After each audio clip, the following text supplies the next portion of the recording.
बहुत बढ़िया दोस्तों।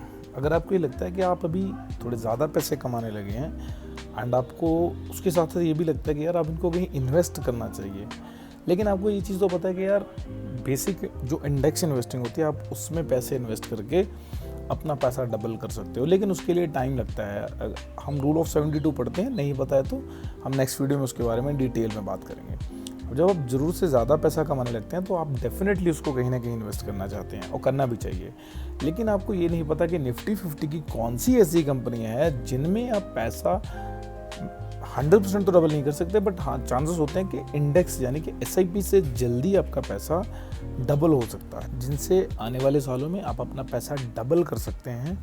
तो चलिए आज इस बारे में डिटेल से बात करते हैं। नमस्कार दोस्तों, मैं हूं आपका साथी इंद्रजीत सिंह, फौजी फाइनेंस के ऊपर, जहां पर हम फाइनेंस बताते नहीं बनाते हैं और आपकी फाइनेंशियल आज़ादी का रास्ता बताते हैं। तो चलिए शुरू करते हैं। तो सबसे पहले तो हम ये समझते हैं कि निफ्टी 50 होता क्या है। देखिए बड़ी सिंपल सी बात है कि निफ्टी 50 इंडिया की टॉप कंपनियों का एक इंडेक्स है। मतलब जो भी इंडिया की टॉप लीडिंग कंपनीज हैं, जैसे सिंपल है कि अगर हम बात करते हैं कि आने वाले 10 साल के अंदर या 5 साल के अंदर जब भी इंडियन इकॉनमी डबल हो जाएगी, तो भैया अगर इंडियन इकॉनमी डबल होगी तो इन्हीं कंपनीज के बेस पे होगी, बिकॉज इसमें वो सारी कंपनी है जो FMCG में है, इंफ्रास्ट्रक्चर में है, डिफेंस में है एंड पावर सेक्टर में है, व्हीकल्स में है, बैंकिंग में है, ITs में है। तो यही कुछ कंपनीज होती हैं, जैसे कुछ तो मतलब ऐसी हैं, जैसे गेल हो गया, कोल इंडिया होगी, है ना, जो अपने बहुत ही ओल्ड कंपनीज हैं। अगर आप 50 साल पहले की बात करें, वो तब भी थी जब से NSE शुरू हुआ है, नॉर्मली हम बात करें तो ये वो 50 कंपनियां होती हैं जो देश की इकोनॉमी के साथ साथ मूव करती हैं और वही इसका हिस्सा होती हैं। तो अगर आप इनमें अप्लाई करते हैं तो डेफिनेटली आपका पैसा समय के साथ साथ डबल हो जाता है। चलिए अब उन कंपनियों की बात करते हैं जिनके अंदर आपका पैसा डबल होने के चांसेस है। सबसे पहले जैसे आपको पता है कि हम बात करते हैं रेल यानी कि रिलायंस इंडस्ट्रीज़। अब रिलायंस इंडस्ट्रीज़ हाँ आपका पैसा डबल तो कर सकती है, लेकिन मैं बात करूँ कि 10 गुना, तो 10 गुना की इसमें गुंजाइश बहुत कम है। मैं नहीं बोलता होगा नहीं, लेकिन होगा, बट वो कितने टाइम में होगा इसके बारे में मुझे एग्जैक्ट आइडिया नहीं है। आप रिलायंस को रूल ऑफ 72 से डिवाइड करें। अगेन मैं बात करूँ, rule of 72 is a very very important, because जब आप रूल ऑफ 72 को सीख लेंगे तो आपको एक जनरल आइडिया आ जाता है कि कितने टाइम में आपका पैसा डबल हो जाएगा। ठीक है, अब बिकॉज रिलायंस ऑयल में भी है, टेलीकॉम में भी है एंड जो FMCGs है उनमें भी है, रिटेल्स में भी आ रही है ना, ऑयल्स में भी है। तो रिलायंस का जो मार्केट वेंचर है वो दिन ब दिन बढ़ता ही जा रहा है। जैसे आज की बात करें तो मेरा ख्याल निफ्टी की सबसे बड़ी कंपनी रिलायंस ही है, 21 लाख करोड़ का उसका मार्केट कैप है। तो इसलिए उसमें आपका पैसा डबल भी होगा, सेफ भी रहेगा और आपको एक मेंटल पीस भी रहेगा। तो ये पहली कंपनी होगी। दूसरी कंपनी की अगर हम बात करें, SDFC बैंक है ना। ऑल्सो इससे पहले आप सोच रहे होंगे कि यार SBI का नाम क्यों नहीं लिया। SBI की बात भी हम करेंगे, बट SBI ना इंडिया है ना, SBI इंडियन बेस्ड कंपनी है। और अगर आप जो SDFC बैंक की मैं बात कर रहा हूँ, अगर आप उसके रिटर्न्स को देखें कि उसने कितने रिटर्न्स दिए हैं, आपको शायद पता नहीं होगा, बट आप अगर गूगल पे जाके देखेंगे, जब से SDFC बैंक शुरू हुआ है ना, ऑन एक ऑप्शन आएगा वहाँ पे सिंस करके, तो सिंस करेंगे तो जिस दिन से SDFC बैंक का शेयर लिस्ट हुआ है NSE पे, तो उस दिन से वो आज तक का रिटर्न दिखाएगा। और बिलीव मी गाइस के एक टाइम पे ऐसा टाइम था SDFC 1 रुपये पे ट्रेड करता था, 1 रुपये पे ट्रेड करता था।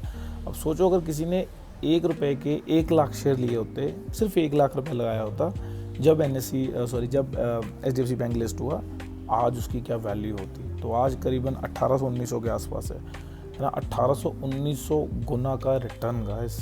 आप 1 लाख को एक बार उस रिटर्न गुना करके देखिए, है ना, आप मल्टीप्लाई करेंगे तो आपको पता चलेगा क्या ड्रास्टिक रिटर्न दिया उसने। तो दूसरा मेरा जो फेवरेट शेयर है, आप SDFC बैंक में अपना पैसा इन्वेस्ट कर सकते हैं। अगली कंपनी जो है वो भी मेरी फेवरेट ही है, ऑल्सो बहुत सारे लोगों की फेवरेट है। आपको पता है कि टेक्नोलॉजी के बिना किसी भी चीज़ के अंदर डेवलपमेंट पॉसिबल नहीं है। अब टेक्नोलॉजी के अंदर सबसे फेवरेट कंपनी है भैया इन्फोसिस के बिना और कौन सी हो सकती है, बिकॉज इन्फोसिस एक ऐसी कंपनी है जिसने इतना अच्छा डिविडेंड दिया है, शायद किसी टेक कंपनी ने दिया हो। अगर आप 5 साल का, 10 साल का या 15 साल का रिटर्न देखें, बहुत ड्रास्टिक चेंजेस है। और जैसे जैसे AI यानी कि आर्टिफिशियल इंटेलिजेंस का टाइम आ रहा है, तो ये हो नहीं सकता कि इन्फोसिस ग्रोथ ना करे या आपको ग्रोथ ना दे। तो आप जो तीसरी सबसे अच्छी कंपनी है इन्फोसिस को अपने पोर्टफोलियो में रख सकते हैं या वॉच लिस्ट में रख सकते हैं। अब देखिए 2 तरीके हैं उसको रखने के। एक है आप वॉच लिस्ट में रख सकते हैं, दूसरा है आप उसको अपने पोर्टफोलियो में रख सकते हैं। आप पोर्टफोलियो में ज़रूरी नहीं कि आपको बहुत सारे पैसे लगा के रखने हैं, आप जितने का मेरे ख्याल 1700 या 1800 के आसपास आज इन्फोसिस ट्रेड कर रहा है, तो आप एक शेयर लीजिए और उसको एवरेज कॉस्टिंग डाउन कर लीजिए। अगर आपके पास पैसे कम हैं तो आप एक शेयर लीजिए, जैसी वो डिप आती है, बाय एंड डिप है ना, डिप एंड सिप वाली बात करिए, तो मार्केट के अंदर बहुत फेमस कोट है ना, डिप एंड सिप। जब आप डिप एंड सिप करते हैं तो जैसे ही 1700 का शेयर 1650 का हुआ, आप एक शेयर और ले लीजिए।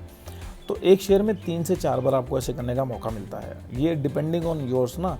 अब ऐसा नहीं कि आप 1% गिरा आपने ले लिया, आप कम से कम 5 to 7% का गोल रखिए कि जब भी ये 5 to 7% गिरेगा मैं इसको एवरेज करूँगा। एक शेयर लिया तो एक शेयर और लूँगा, दोबारा गिरेगा तो फिर 2 शेयर की थे आपके पास पहले, तो आप 4 शेयर और लगे। इस बारे में डिटेल में कभी बात करेंगे। ये बहुत सॉलिड फॉर्मूला है, जिसने इसको सीखा वो 5 साल के अंदर मार्केट का गेम बदल सकता है। मार्केट का तो नहीं खैर, मतलब ये हाइपोथेटिकल हो जाएगा, बट अपने पोर्टफोलियो का पूरा गेम बदल सकता है वो। तो इसके बारे में हम बात करेंगे।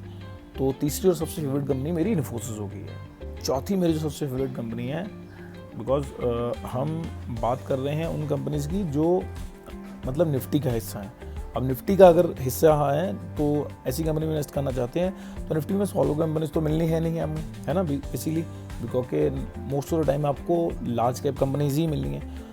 तो चौथी और सबसे अच्छी कंपनी जो है इंफ्रास्ट्रक्चर के अंदर वो है लार्सन एंड टुब्रो, LNT बोल देते हैं। आप LNT करके लिखा रहेगा, लार्सन एंड टुब्रो। अगर आप उसके अंदर क्लिक करेंगे तो पोर्टफोलियो में जाके आपको डिटेल्स के अंदर आपको इसकी फुल फॉर्म मिलेगी। तो लार्सन एंड टुब्रो एक ऐसी कंपनी है जो इंफ्रास्ट्रक्चर की कंपनी है, और इंफ्रास्ट्रक्चर के बिना तो कोई देश ग्रो कर ही नहीं सकता है। और इंफ्रास्ट्रक्चर के अंदर लार्सन एंड टुब्रो रीढ़ की हड्डी है। डिफेंस से लेकर आप हाईवे बनाने तक, और जितने भी इस देश के अंदर रोड्स, ब्रिजेस, बड़े बड़े जो प्रोजेक्ट्स हैं, आप इनकी ऑर्डर बुक अगर देखना चाहें देख सकते हैं, आपको मिल जाएगी, है ना। और अगर आप इसका डिटेल एनालिसिस करेंगे तो आपको इसमें प्रमोटर्स की होल्डिंग ना 0 मिलेगी। इनडायरेक्ट प्रमोटर की होल्डिंग्स होती है इसमें। तो मैं एक दिन ऐसे ही देख रहा था एंड मैंने सोचा यार इसके अंदर प्रमोटर्स की होल्डिंग क्यों नहीं है ना। तो फिर मैंने जब थोड़ा रिसर्च किया तो अगर आप देखेंगे तो ITC के अंदर भी सेम चीज़ होती है। तो जो best of the best company होती है, इनडायरेक्ट प्रमोटर की होल्डिंग उनके ऊपर होती है। तो इसमें घबराना नहीं है कि कई बार अगर आप ऐसी कंपनी में इन्वेस्ट करते हैं जिसमें प्रमोटर होल्डिंग बहुत ज़ीरो है ना, इफ़ यू डोंट वरी, आप आसानी से उसमें इन्वेस्ट करिए और थोड़ी रिसर्च कर लीजिए। और निफ्टी में तो ज़रूरत है नहीं है वैसे, बिकॉज अगर उसमें प्रमोटिंग होल्डिंग ही ज़ीरो होती है, क्योंकि ऐसा ही प्रॉब्लम थ्रेट होता है उसको, तो वो निफ्टी का हिस्सा कभी होती ही नहीं। तो आप इंफ्रास्ट्रक्चर के अंदर अगर इंटरेस्टेड हैं तो LNT is the best of the best option. 5वीं कंपनी, तो नंबर 50 में रखा है FMCG सेक्टर की किंग। यू नो, मतलब साबुन से लेके सिंदूर तक और सिंदूर से लेके साबुन तक जितनी भी ऐसी चीज़ें हैं, मतलब हिंदुस्तानी यूनिलीवर के अंदर ऐसी कोई चीज़ है ही नहीं जो हम सुबह से लेके शाम तक यूज़ नहीं करते। मोस्ट ऑफ द टाइम हमें हर चीज़ उसके अंदर मिलेगी ही मिलेगी। बिकॉज हम सुबह उठते हैं, पेस्ट करते हैं एंड चाय पीते हैं, कुछ स्नैक्स खाते हैं, कुछ और भी बहुत सारी ऐसी ऑर्गेनिक चीज़ें हम यूज़ करते हैं जो हिंदुस्तानी यूनिलीवर बनाती है। और FMCG एक ऐसी डिमांड है जिसको हम बोलते ही फास्ट मूविंग कंज्यूमिंग ग्रॉसरी है। मतलब डेली बेसिस पे इसका जो आइटम्स हैं हम इतना यूज़ करते हैं कि इसका शेयर कभी डिप ही नहीं हुआ है। हिंदुस्तान यूनिलीवर का कंपाउंडेड CAGR अगर आप देखें हैरान मान जाएंगे, इधर 20%, मतलब जब से वो आई है उसने अप्रॉक्स 20% का CAGR दिया है हर साल। तो ये 5 कंपनीज तो वो हैं जिनको डेफिनेटली आपको अपने पोर्टफोलियो या वॉच लिस्ट का हिस्सा रखना चाहिए। हाँ, डिपेंड करता है आप इन्वेस्ट कितना करना चाहते हैं, इसके लिए कोई बाउंडेशन नहीं है। जितना पैसा आपके पास है तो आप उतना ही पैसा इन्वेस्ट कर सकते हैं। और अगर आज आप इस वीडियो को देख रहे हैं तो सिंपल सी कहानी, आप इन्वेस्ट करना चाहते हैं, मैं कुछ बोनस टिप भी दे रहा हूँ। बिकॉज कई बार क्या होता है ना कि हम बोलते हैं कि यार 5 स्टॉक से हमारा थोड़ा सेटिस्फेक्शन नहीं आ रहा है, तो 4-5 स्टॉक्स में और बता रहा हूँ आपको। आप FMCG में ITC देख सकते हैं, है ना, जो हिंदुस्तान यूनिलीवर का छोटा भाई है। एंड ग्रोथ के लिए आप टाटा मोटर या टाटा पावर देख सकते हैं। अगर आप इसका PSU सेक्टर में टाटा इन्वेस्ट के लिए देख रहे हैं कुछ पावर सेक्टर में, और उसके साथ आप NTPC को देख सकते हैं, बिकॉज NTPC ग्रोथ तो अच्छी दे ही रहा है और उसके साथ साथ उसका डिविडेंड यील्ड भी बहुत अच्छा है।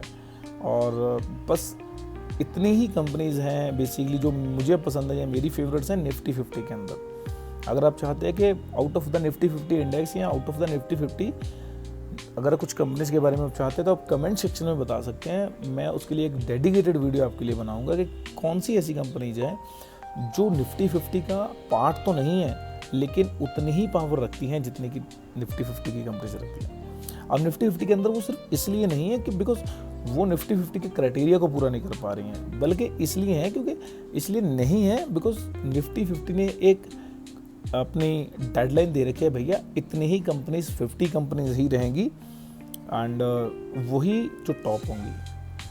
सेकेंडली अगर आप देखते हैं तो अब ये तो कोई बहुत बड़ी बात नहीं है, क्लास में भी ऐसे होता है, या अगर कोई आपने एग्ज़ाम दिया है, अब 100 में से 10 बच्चों को लेंगे जिनके नंबर 90% से ऊपर आएंगे, बट उसका ये मतलब कभी भी नहीं है कि जो 89% नंबर ला रहा है अगले वो लोग 91 नहीं ला सकता है। तो कुछ ऐसी कंपनीज भी हैं जो निफ्टी 50 के अंदर नहीं है बट फिर भी वो बेस्ट हैं, उनके बारे में हम नेक्स्ट वीडियो में या कभी बाद में बात करेंगे। अगर आप चाहते हैं तो कमेंट सेक्शन में बता दीजिए, हम उसके ऊपर एक वीडियो बना देंगे, बिकॉज मुझे पढ़ना पड़ेगा, है ना, मैं ऐसे तो कुछ बनाऊंगा नहीं ना, क्योंकि अगर ये भी मैं वीडियो आपके लिए बना रहा हूँ, मैंने कुछ स्क्रिप्ट लिखी होगी या कहीं से कुछ डेटा लिया होगा, उसी के बेस पे मैं आपसे डिस्कस कर रहा हूँ और आपको सजेस्ट कर रहा हूँ।